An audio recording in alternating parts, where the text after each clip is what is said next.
देखिए इसमें जो हम आपको बता रहे थे कोण के बारे में आपको जानकारी दिए थे, ठीक है। ये कोण के बारे में जानकारी दिए थे, कहे थे इसके बारे में कि अगर ये धरती के तले रेखा एक क्षैतिज है और ये क्षैतिज पर मान लेता हूँ कि इसका नाम PQ है और इस PQ किरण पर, यह PQ किरण पर यह PQ रेखा है, P से Q की ओर जा रही है और Q से P की ओर आ रही है। और ये PQ रेखा पर ये देखिए यहाँ पर ये किरण ये OA किरण पड़ी है। ये PQ रेखा है, इस PQ रेखा पर ये OA किरण पड़ी है।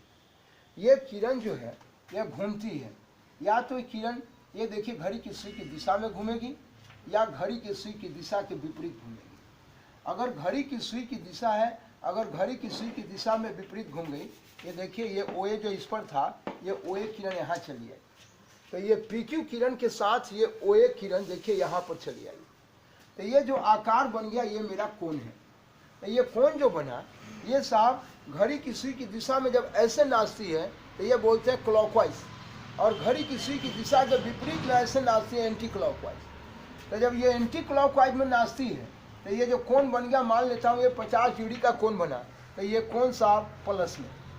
लेकिन यही अगर साहब ये घड़ी ये देखिए आपका क्षैतिज है और ये क्षैतिज पर अगर कोई किरण पड़ी है और ये क्षैतिज से नाचते नाचते नाचते ये किरण नीचे आ रही है घड़ी की सुई की दिशा में कहिए या क्लॉकवाइज कहिए, यही क्लॉकवाइज। तो बोलिए मानता हूँ कि ये इस पर साहब AB रेखा है जिस पर साहब ये साहब OP किरण थी और ये OP किरण नाचते नाचते नाचते नाचते यहाँ पहुँच चुकी है। तो बोलिए AB रेखा के साथ ये OP किरण नाच के यहाँ पहुँच गई है। तो AB रेखा के साथ ये OP किरण नाच के यहाँ पहुँच गई है। देखिए ये जो आकार बन गया ये भी कोण ही है, एंगल है, ये भी कोण है, ये एंगल बन गया। लेकिन एंगल यहाँ देखिए ये घड़ी की सुई की दिशा में नाचती है, इसलिए ये कोण मानता हूँ अगर 50 डिग्री बन गया तो ये कोण माइनस में। अब चलते हैं कि ये कोण माइनस में बन गया। तो मेरे कहने का मतलब कि कोण दो प्रकार का है, एक पॉजिटिव और एक निगेटिव। जब घड़ी की सुई की दिशा में नाचती, घड़ी की सुई की दिशा के विपरीत नाच रही, देखिए मेरे हाथ पर ध्यान रखेंगे कि ये साहब ये देखिए ये घड़ी की सुई की दिशा में मेरा ये उंगली नाच रहा है और ये देखिए ये घड़ी की सुई की दिशा के विपरीत नाच रहा है। लेकिन मैं कहना चाहूँगा बार बार कि ये नाचता है ये साहब ये जो तीर के निशान जो नाच रही है ये साहब क्षैतिज के साथ नाच रही है। जैसे मैं कहा था कि ये गाय का खूंटा है और गाय के खूंटा में गाय को बांध दीजिए तो साहब गौ माता वो साहब खूंटा के चारों तरफ नाचती है, ठीक है। तो जो चारों ठीक उसी प्रकार ये जो किरण है ये धरती के तले जो रेखा है ये क्षैतिज के साथ ये किरण नाच के ये एंटी क्लॉकवाइज में ऊपर जा रही है। और ये देखिए ये क्षैतिज के साथ ये घड़ी की सुई की दिशा में नाच के यहाँ आ रही है। लेकिन मैं कहना चाहता हूं कि बताइए ये नाचते नाचते ये ऊपर पहुंच गई है। आप चूंकि बच्चे क्लास में आपको 0 से लेकर 45 तक के 0, 90, 30, 45, 60 को सामान्य गणित में पढ़ना है। आगे हायर क्लासेस में आपको फिर ऋणात्मक कोण के बारे में 3.5, 4.5, 1130, 1240 वगैरह वगैरह ढेर सारे एंगल के बारे में पढ़ना है। लेकिन अभी मैं साहब आपको 0, 90, 30, 45 बताने के लिए सामान्य गणित में आपको साहब 10th क्लास में ये त्रिकोणमिति पढ़ने के लिए ये सिर्फ धनात्मक कोण के बारे में और वो भी धनात्मक में 0 से लेकर 90 के बीच में आपसे बात करना है। तो मैं इसके लिए ही ये बता रहा हूँ कि बताइए ये मुझे इसकी ज़रूरत है, इसलिए मैं इसको बता रहा हूँ। थोड़ा इस बात पर ध्यान रखेंगे, फिर ज्यामिति में कोण के बारे में हम डिटेल बात करेंगे। ये त्रिकोणमिति को पढ़ाने के लिए मुझे शुरू में थोड़ा इसकी ज़रूरत है, इसलिए मैं इसको डाल रहा हूँ। तो ये बोले ये क्षैतिज के साथ ये किरण नाचते नाचते यहाँ तक पहुँच गई है और ये पहुँच के जब यहाँ चली आई, अभी कितनी ऊंचाई पर गई है देखिए। किसी छत की ऊंचाई, किसी भी चीज़ की ऊंचाई जानना हो तो आप उस बिंदु से वहाँ से लंब डालेंगे, लंब परपेंडिकुलर। मैं जानना चाहता हूँ इसके बारे में कि बोले इस ऊंचाई से देखिए हम इस पर लंब डाल दें। मैं कहना चाहता हूँ कि जब लंब डाल देते हैं तो बोले आएंगे साहब फिर ज्योमेट्री में काफ़ी इस पर बात होगी आपसे, आप 6th क्लास से इस सब चीज़ को पढ़ते आ रहे हैं। देखिए मैं इस पर लंब डाल दिया, तो लंब डालते हैं तो यह आकार जो बन जाता है, यह आकार बन गया यहाँ पर, ये समकोण है। चूँकि मैं बच्चे क्लास से पढ़ा हूँ, फिर ज्योमेट्री में बात होगी आपसे कि ये धरती के तले रेखा क्षैतिज है और देखिए आप इस पर लंब डालते हैं। ये लंब डाल दिए और ये लंब डाल दिए तो कहा गया कि ये साहब क्षैतिज रेखा, बड़ी रेखा, हॉरिजॉन्टल लाइन, और ये साहब आप इस पर लंब डाल दिए, ये वर्टिकल लाइन कहिए, उदग्र रेखा कहिए, सब बात बराबर है। ये देखिए या इसी को बोलते हैं उदग्र रेखा, उदग्र रेखा है। इसी को आप बोलते हैं वर्टिकल लाइन। ये देखिए आप लिखते हैं इसको वर्टिकल लाइन, वर्टिकल लाइन। कौन लाइन है? Vertical line. इसमें ये देखिए ये जो आता है इसके बारे में, ये साफ उदग्र रेखा, ये दिखाई दे रहा है उदग्र रेखा, जिसको आप बोलते हैं इंग्लिश में वर्टिकल लाइन। ये देखिए वर्टिकल लाइन। तो मैं कहना चाहता हूं कि ये वर्टिकल लाइन है और धरती के तले रेखा है, इसको बोलते हैं आप क्षैतिज रेखा। ये देखिए लिखा है क्षैतिज रेखा। तो ये क्षैतिज रेखा पर उदग्र रेखा लंब है।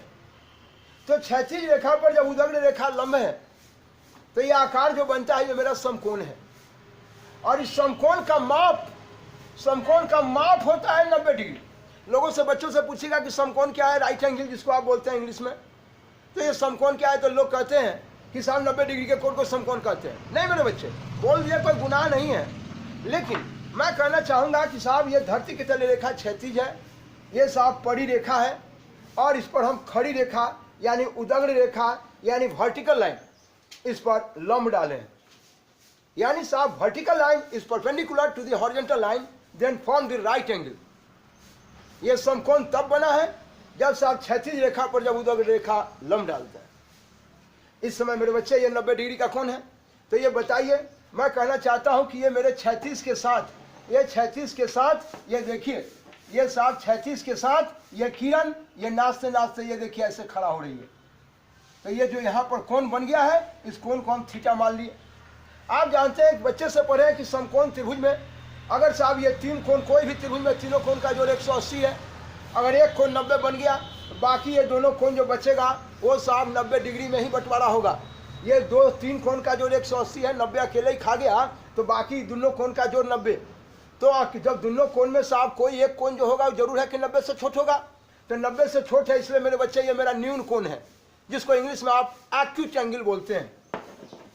ये लिखते हैं एक्यूट एंगल। तो बोलिए मेरे बच्चे, मैं कहना चाहता हूं कि ये मेरा न्यून कोण। आप जानना चाहते हैं कि धरती के तले रेखा क्षैतिज है, और ये क्षैतिज से जब ये नाचती है, देखिए ये ऊपर की तरफ जा रही है, तो ये क्षैतिज के साथ नाच के ऊपर गई है।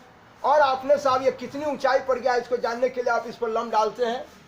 इसलिए मेरे बच्चे ये मेरा ये क्षैतिज के साथ ये नाच के गई है, ये क्षैतिज है, और आप इस पर लंब डाले हैं तो ये मेरा लंब है। और जिस पर लंब डाल दिया मेरा आधार है, और इस आधार के साथ आधार लिखे हैं, जिस आधार को आप इंग्लिश में बेस कहते हैं।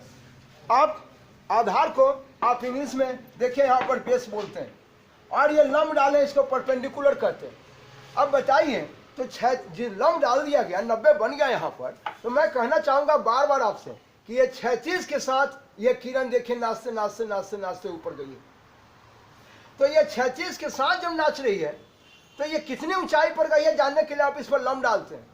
इसीलिए ई जब लंब है तो ये मेरा आधार हो गया, क्योंकि आप लंब जिस पर डाले हैं वो मेरा आधार है।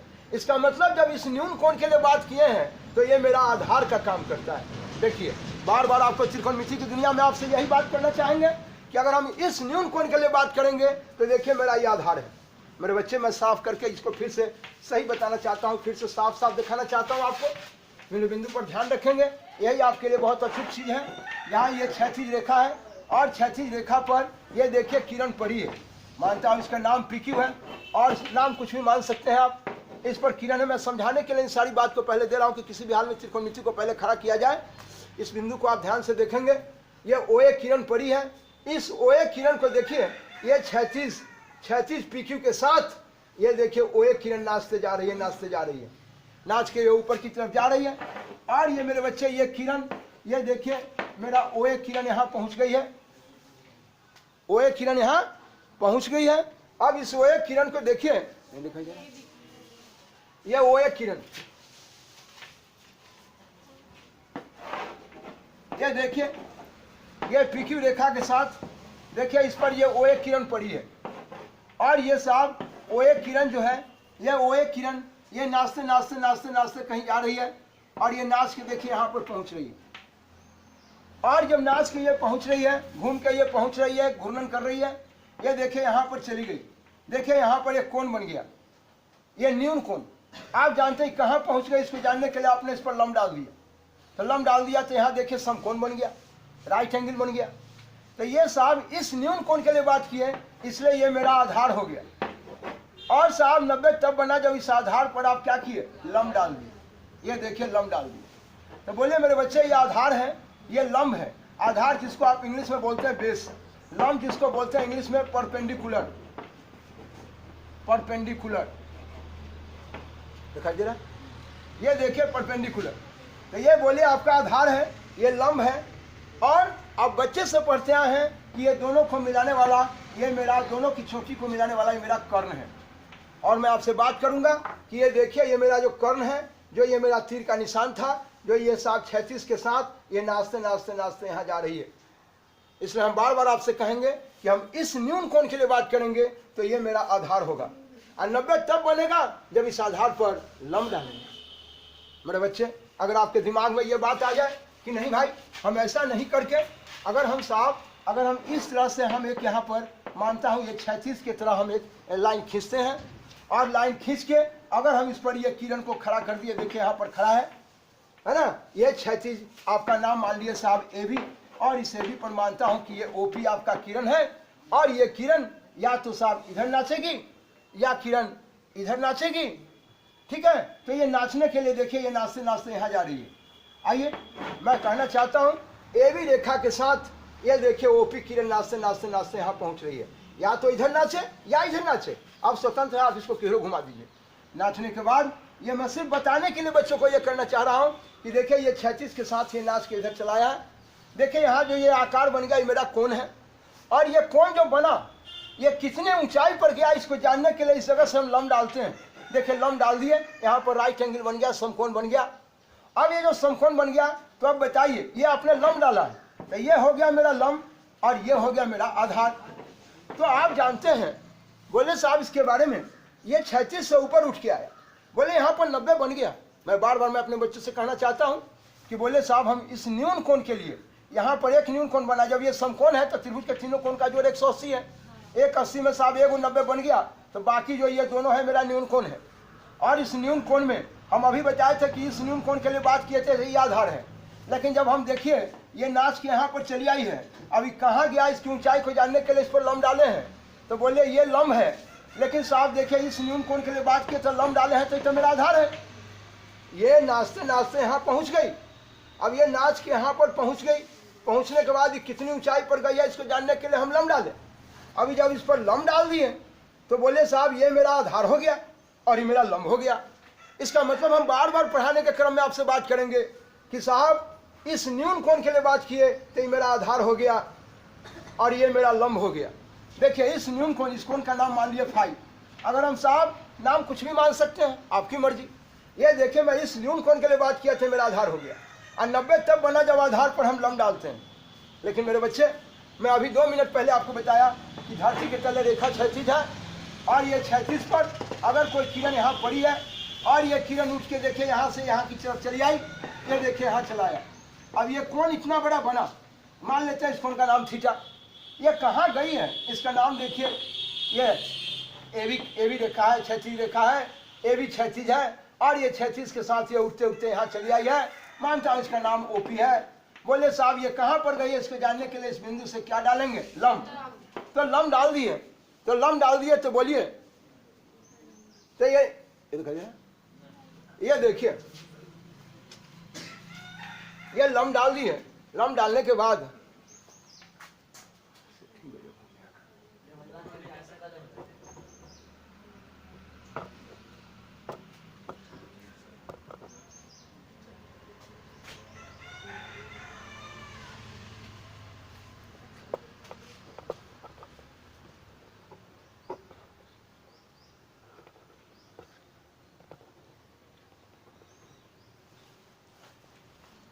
देखिए ये जो है ये लंब और ये आधार। लेकिन मैं कहना चाहूँगा कि अगर साहब अगर हम ये देखिए 36 के साथ ये रेखा ये 36 है, और साहब इस पर कोई किरण अगर पड़ी है, यह किरण पड़ी है,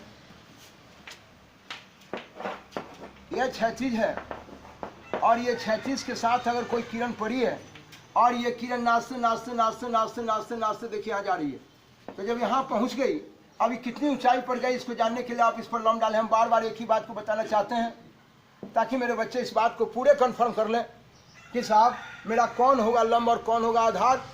हम देखिए साहब, ये अभी आपको बताया था 2 मिनट पहले। मेरे कहने का मतलब है कि ये देखिए, यह किरण नाचते नाचते नाचते नाचते नाचते यहाँ पहुँच गई है। ये नाच के जो यहाँ पहुँच गई, ये देखिए ये आकार बन रहा है। इस कोण का नाम थीटा मान लिए हैं। अभी कितनी ऊंचाई पर गया इसको जानने के लिए आप इस पर लम्ब डालें। तो लम्ब डाल दिए तो समकोण बन गया। तो मैं कहना चाहता हूँ यह समकोण है, तो ये देखिए समकोण है, आप इस पर लम्ब डाले हैं, ये मेरा आधार का काम कर गया। देखिए इस समय यह आधार हो गया और लम्ब डाले हैं, ये मेरा लम्ब हो गया है। आधार जिसको बोले थे बेस, लम्ब जिसको बोले परपेंडिकुलर। अब बोले साहब ये आधार है, ये लम्ब है। बताइए यहाँ पर समकोण त्रिभुज में 2 न्यून कोण हैं। अगर हम इस न्यून कोण के बारे में बात करेंगे या एक्यूट एंगल के बारे में बात करेंगे तो ये मेरा आधार है। अगर साहब देखिए ये समकोण त्रिभुज में अगर मैं इस न्यून कोण के लिए बात करूंगा तो ये मेरा आधार है और 90 तब बना जब आधार पर लम्ब डालेंगे। तो मेरे बच्चे मैं कहना चाहता हूं कि बोले साहब समकोण त्रिभुज में एक अगर न्यून कोण, इस न्यून को 2 न्यून कोण है, इस न्यून कोण के बारे में बात करेंगे तो ये आधार 90 तब बनेगा जब आधार पर लम्ब डाले। अगर साहब हम इस न्यून कोण के बारे में बात किए तो ये मेरा आधार और 90 तब बना जब आधार पर लम्ब डालेंगे। मेरे बच्चे सिर्फ मैं आधार लम्ब की जानकारी आपको दिया है, ये थोड़ा सा ये समझने के लिए दिया कि त्रिकोणमिति को आप स्टैंड करने के लिए, खड़ा करने के लिए 10th क्लास में ये इसकी जरूरत पड़ेगी आपको। और इन दोनों को मिलाने वाला ये कर्ण है। कर्ण हमेशा के लिए फिक्स है, लेकिन न्यून कोण बदल जाने की वजह से इसका आधार और लम्ब बदल जाता है। तो हम आइए ये कहेंगे कि जब जब हम पढ़ाते रहेंगे बोलेंगे कि देखिए हम इस न्यून कोण के बारे में बात किए तो आपको उस समय से समझाएं ये मेरा आधार है, 90 तब बना जब आधार पर लम्ब डालेंगे। बोले साहब हम साहब बार बार बात करेंगे इस समकोण त्रिभुज में, अगर ये न्यून कोण के बारे में बात कर रहे हैं तो ये मेरा आधार है, 90 तब बना जब आधार पर लम्ब डालें। तो आइए मेरे बच्चे इस बिंदु पर ध्यान रखेंगे, यही आपको त्रिकोणमिति पर लेके चलेगा। इसमें ढेर सारी बात है लेकिन हमें सिर्फ त्रिकोणमिति को खड़ा करना है, इसलिए मैं इन बात के बारे में जवाब दिया है। बोलिए ये मेरा आधार। अब हम आपसे पूछना चाहेंगे कि ये मेरा आधार है, इस आधार पर हम लम्ब डाल दिए और दोनों को मिलाने वाला ये देखिए मेरा ये कर्ण है। देखिए ये मेरा कर्ण है। तो मैं कहना चाहता हूं कि ये मेरा आधार है और इस पर आप लम्ब डालें, ये दोनों को मिलाने वाला कर्ण है। बोलिए मैं कहना चाहूंगा कि अगर बोलिए साहब ये लम्ब डाले थे 90 बन गया, अगर हम इस न्यून कोण के बारे में बात करना चाहते हैं, देखिए इसमें एक न्यून कोण यहाँ है और एक न्यून कोण यहाँ है, एक का नाम थीटा मान लिए, एक का नाम फाई मान लिए। अगर मेरे बच्चे मैं इस न्यून कोण के बारे में बात करता हूं तो ये मेरा आधार है और 90 तब बना जब आधार पर लम्ब डालेंगे, तो ये मेरा आधार होगा और ये मेरा लम्ब होगा। कर्ण तो फिक्स है, लेकिन जब हम इस न्यून कोण के बारे में बात करेंगे, मेरे हाथ पर ध्यान देंगे, इस न्यून कोण के बारे में बात की तो मेरा आधार है और 90 तब बना जब आधार पर लम्ब डालेंगे और ये दोनों को मिलाने वाला कर्ण है। मेरे बच्चे ये आधार लम्ब कर्ण की जानकारी आपको दिया मैं। आइए ले चलते हैं साहब त्रिकोणमिति पर, लेकिन थोड़ा सा जो मैं भुजा के बारे में बताना चाहता हूँ, साइड के बारे में जो बार बार पढ़ाते वक्त आपसे बात होगी। आइए साहब, चूंकि हम बताए इसलिए हैं कि ये ज्यामिति में फिर मिलेगा, आपको मिला ज्यामिति में फिर मिलेगा, लेकिन इस कार्यक्रम को मैं इसलिए दे रहा हूँ कि बार बार त्रिकोणमिति पढ़ने में एक साइड भुजा, हम आएंगे ज्यामिति पर फिर बात होगी आपसे। आइए साहब ले चलते हैं त्रिभुज के बारे में थोड़ा जानकारी दे। ये देखिए साहब ए और यहाँ नाम रख दिया इसका एल और इसका नाम एम, स्वतंत्र आप कुछ भी रख सकते हैं। अभी बताया था थोड़ा देर पहले, मैं ज्यामिति अभी नहीं पढ़ा रहा हूँ, ये ज्यामिति के पोर्शन की कुछ जरूरत पड़ेगी, इसलिए मेरे बच्चे मैं ये सब बोल के इकट्ठा करके आपको लाइन देना चाहता हूँ। इसीलिए ऐसा नहीं कहेंगे कि पढ़ा रहे हैं त्रिकोणमिति और क्या क्या बीच में डाल रहे हैं। मैं जान रहा हूँ जितनी चीज़ की मुझे जरूरत पड़ेगी इसमें, मैं पहले इसको इकट्ठा कर रहा हूँ। बोले ये मेरा साहब एलएम रेखा है, एलएम रेखा है। यहाँ देखिए अभी पढ़ाया था, ये इसका नाम पी क्यू रेखा है। ये देखिए पी से क्यू की ओर और क्यू से पी की ओर, एल से एम की ओर, एम से एल की ओर। यहाँ देखिए मेरे बच्चे, ये देखिए इसका नाम रख दिया है एन, इसका नाम रख दिया है एस। देखिए ये त्रिभुज के बारे में आप बच्चे क्लास से पढ़े होंगे, मुझे इसकी जरूरत है इसलिए थोड़ा आपसे बात करना चाहता हूँ। बोले साहब ये जो रेखा था, लेकिन रेखा से एक टुकड़ा यहाँ कट गया है। देखिए ये रेखा था लेकिन रेखा से एक टुकड़ा यहाँ कट गया है, इसका नाम रख दिए ए बी। और इसका नाम, ये देखिए ये रेखा था, ये पूरा रेखा है लेकिन एक टुकड़ा कट गया, इसका नाम है ए सी। पूरा रेखा था लेकिन एक टुकड़ा कट गया, इसका नाम है बी सी। इसलिए मेरे बच्चे मेरे पास 3 रेखा खंड मिल गया। रेखा खंड, लाइन सिगमेंट, ये देखिए रेखा खंड है, लाइन सिगमेंट है। एक रेखा खंड यहाँ है एक रेखाखंड यहाँ है और एक रेखाखंड यहाँ है। 3 रेखाखंड मेरे पास मिला है, 3 लाइन सेगमेंट है। इन्हीं रेखाखंड को मेरे बच्चे मैं बोलूँगा साहब साइड। ज्यामिति के दुनिया में आप इसको बोलेंगे साइड। ये देखिए साइड, हिंदी में पढ़ते हैं तो आप इसको बोलेंगे भुजा।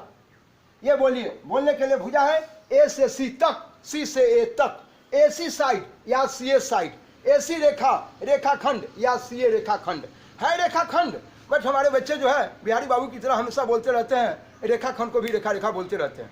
ऐसा कोई बुरा नहीं मानना कि भाई है रेखाखंड बोलते हैं, ऐसा कोई बात नहीं है। तो आइए साहब बोलचाल की भाषा में, लेकिन है तो वास्तव में रेखाखंड। ये एसी रेखाखंड, सीए रेखाखंड, लेकिन बच्चा अपनी बोलचाल में रेखा बोलते रहता है।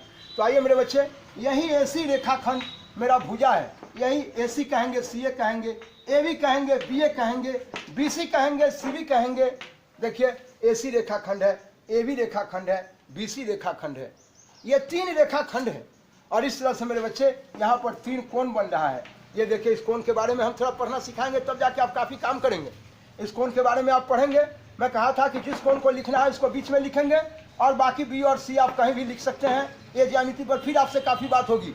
अभी मुझे ज़रूरत है, मैं जानता हूँ कि कुछ बच्चे पढ़ते हैं, कुछ नहीं पढ़ते हैं, तो उनको दिक्कत होगा, इसलिए टेंथ किस तरह से खींचेंगे, इसीलिए मैं इसकी जानकारी आपको दे रहा हूँ।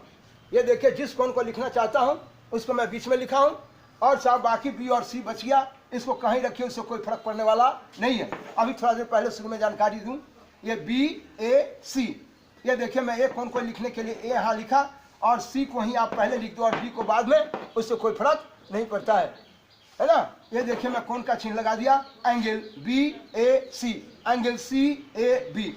इसी प्रकार मेरे बच्चे इस कोण को भी बोलेंगे ए बी सी या C B A C B. देखिए मैं ये कोण लिख रहा हूँ ए सी, जिस कोण को लिखना है उसको बीच में लिखें, बाकी ए और बी बच गया, हम इधर रखें ए इधर बी, उससे कोई दिक्कत नहीं। कोण लिखे हम सी को ही लिखना है, बोले साहब हम ए को ही इधर लिख दिया और साहब बी को ही इधर लिख दिया, कोई फर्क नहीं पड़ा। बोलिए दोनों एक ही है, दोनों में कोई फर्क नहीं है।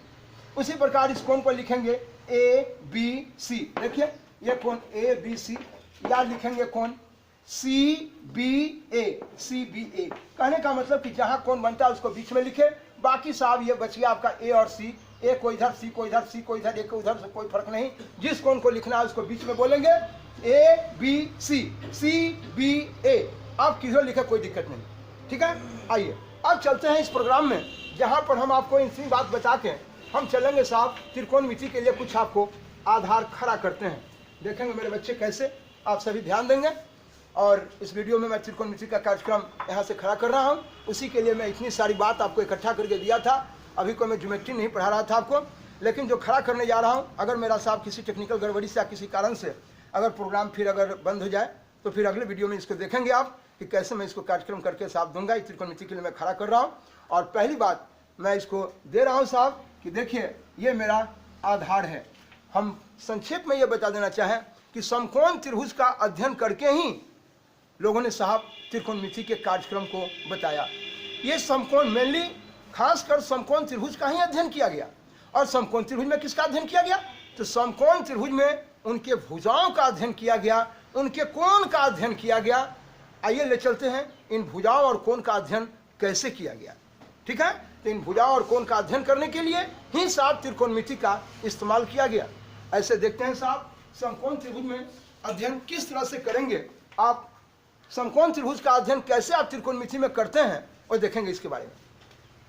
ये रहा आपका, मैं एक लिया आधार और इस आधार पर ये देखिए यहाँ मैं लंब डाल दिया, आधार पर लंब डाल दिया।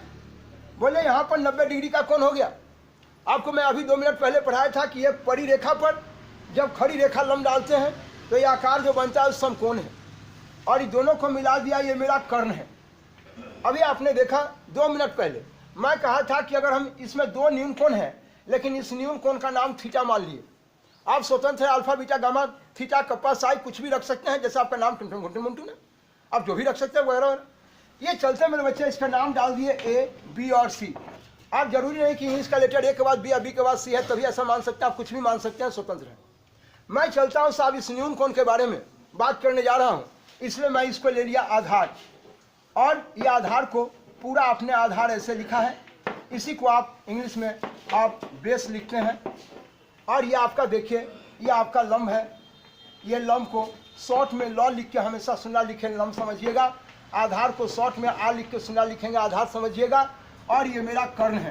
कर्ण को इंग्लिश में ये हाइपोटेनियस लिखते हैं, हाइपोटेनियस, दिखाई दे रहा है? ये हाइपोटेनियस है, ये आपका बेस है। ये लंब जिसको आप बोलते हैं परपेंडिकुलर। मेरे बच्चे, ये परपेंडिकुलर है। आप चलते हैं, ये आपके पास आधार, ये लंब और ये कर्ण। इन समकोण त्रिभुज के भुजाओं का अध्ययन हम कैसे करेंगे, आप देखिए इसके बारे में। आप जानते हैं इसके बारे में? बोलिए साहब। एक लंब और आधार दिखाई दे रहा है? ये लंब और आधार मैं ले चलता हूं। यहां देखेंगे, एक है आपका लंब और आधार, मिल रहा है? बोलिए, ये लंब और आधार, इसके बारे में ये जानकारी दिया गया। ये लंब और आधार के बारे में जानकारी दिया गया कि साहब ये देखिए मेरा आधार है और ये मेरा लंब है। अभी आपको लिखना सिखाया था, ये लंब है, ये मेरा आधार है और ये लंब है। इस आधार और लंब के ये देखिए इन भुजाओं का अनुपात लिए हैं। देखिए भुजा का अनुपात, मैं अभी बोलना सिखाया था भुजा, कि इसी रेखाखंड को मैं भुजा कहूँगा, इसी रेखाखंड को भुजा कहूँगा। आपके बच्चे, आपके टीचर चाहे कहीं और भी लोग पढ़ाते हैं और बच्चे याद करने लगते हैं, इस जगह पर लंब को लिखेंगे वो परपेंडिकुलर को पी को और आधार को बी से। और मेरे बच्चे आपको जैसा सुविधा लगेगा वैसा पढ़िएगा, लेकिन मैं आपको साफ साफ लिख के बता देना चाहता हूँ। पी बाई बी बोलिए, लंब बाई आधार बोलिए, कोई टेंशन नहीं। इस लंब बाई आधार के बारे में, लंब और आधार ये साफ समकोण त्रिभुज के ये भुजा का अनुपात है, अनुपात बटा रेशियो। अब बच्चे से पढ़ते हैं रेशियो के बारे में, फिर जानकारी होगी अपने अपने जगह पर, जहाँ जरूरत आएगी हम बताते रहेंगे। अभी तत्काल देखिए लंब और आधार का अनुपात लिए, तो बोलिए ये लंब और आधार, ये आधार इतना बड़ा है और ये साहब देखिए, ध्यान दीजिएगा, ये साहब इस पर कोई किरण पड़ी है, ये किरण उठते उठते उठते उठते उठते यहाँ जा रही है। तो देखिए यहाँ इतना बड़ा उठा, तो बोलिए ये इतना बड़ा कौन बना। लेकिन इसी जगह अगर ये इस पर नाचते नाचते किरण अगर साहब यहाँ पहुँच जाए, तो बोलिए यहाँ इतना बड़ा कौन बना था, लेकिन अब ये किरण नाच के यहाँ पहुँच गई है। अब ये देखिए यही कौन इतना बड़ा हो गया। कौन कितना बड़ा हुआ ये निर्भर करता है इसी लंब पर। बोलिए, अब ये कौन कितना बड़ा हुआ ये निर्भर करता है लंब पर, और ये कौन कहाँ बना ये सब निर्भर है इस आधार पर। तो इसका मतलब कि ये कौन जो निर्भर करता है लंब और आधार पर। इसीलिए मेरे बच्चे, ये लंब और आधार, जितना बड़ा लंब होगा, जितना बड़ा ये देखिए, जितना बड़ा ये लंब होगा, जितना ही हाइट होगा, जितना ही लंब होगा, ये कोण उतना ही बड़ा होगा। और जितना बड़ा ये कोण होगा, ये ढाल उतना ही अधिक होगा। ढाल उतना ही अधिक हो, मिला जा, उतना ही बड़ा ये ढाल होगा। ढाल जिसको आप इंग्लिश में बोलते हैं स्लोप। ये देखिए मैं लिखता हूँ स्लोप, आप इसी को बोलते हैं ढाल। मेरे बच्चे, ये जितना बड़ा ये न्यून कोण होगा, ये जितना बड़ा ये न्यून कोण होगा, मेरा ढाल उतना ही अधिक होगा। तो बोले मेरे बच्चे, ये न्यून कोण पर ही निर्भर किया इसका ये लंब और ये आधार। बोले साहब जितना बड़ा ये कोण है, मेरा ये ढाल उतना ही अधिक है। इसी ढाल को आप इंग्लिश में कहते हैं टेंजेंट। इसी ढाल को आप इंग्लिश में कहते हैं टेंजेंट। इसीलिए लंब और आधार जो है, इसी को आप बोले थे सबसे पहली बार, आप कहेंगे साहब इसका नाम है टेंजेंट। यह देखेंगे आप, थोड़ा जगह कम पड़ जाता है, आप ध्यान देंगे इस पर। यह है आपके बीच में टेंजेंट, टेंजेंट लिखा मैं, आप इसी को बोलते हैं टेंजेंट, जो साहब निर्भर किया है ये लंब और आधार पर। टेंजेंट, टेंजेंट कहिए, ढाल कहिए, एक ही बात है। अब बताइए यहाँ पर ये मेरा ढाल ये निर्भर करेगा, यह निर्भर करता है साहब लंब और आधार पर। इसलिए मैं आपसे पूछूंगा कि ये मेरा टेंजेंट क्या है, तो ये समकोण त्रिभुज के भुजा का अनुपात है।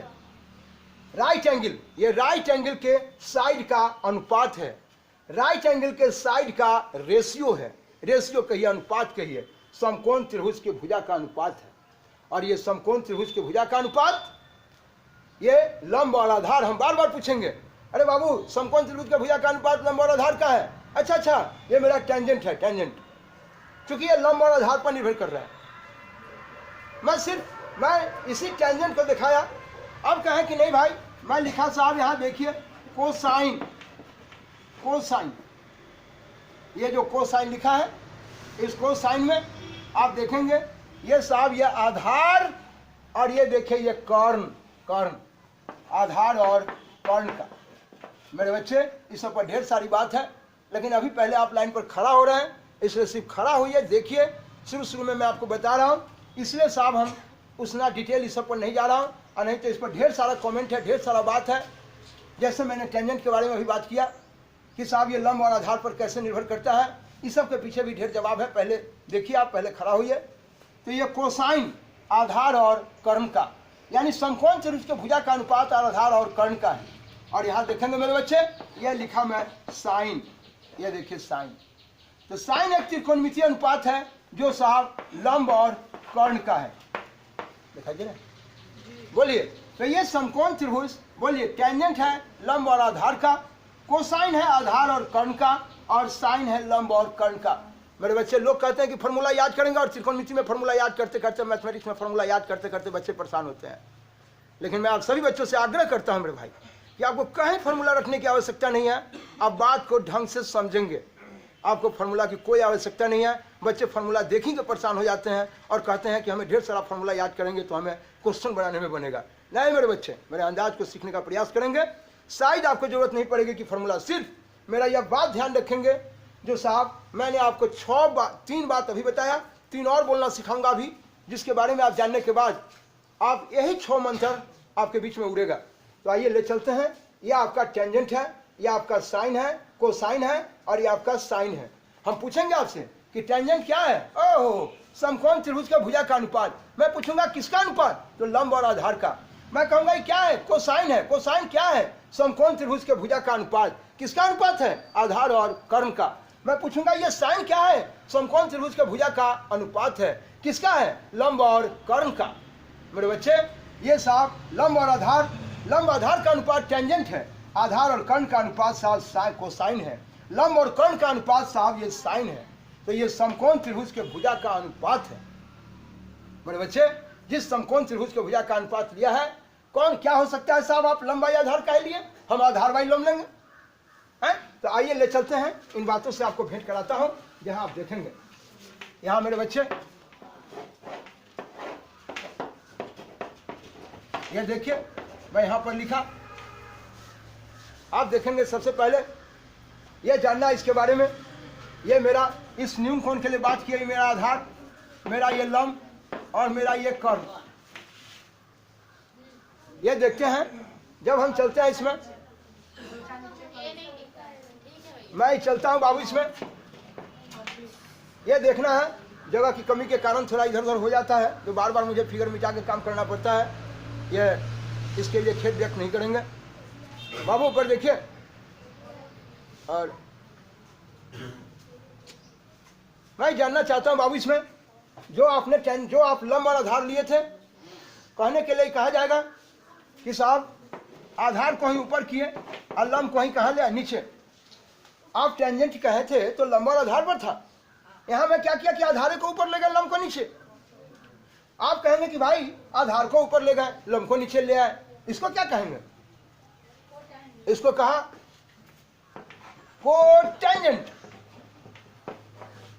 कोटेंजेंट, ये देखे कोसाइन है, ये आधार और कर्ण का है, लेकिन जब मैं कर्ण को ही ऊपर लिख दिया और आधार को नीचे, तो ये मेरे बच्चे कोसाइन नहीं, इसको कहा था सिकेंट, सिकेंट, और यहाँ का कोटेंजेंट।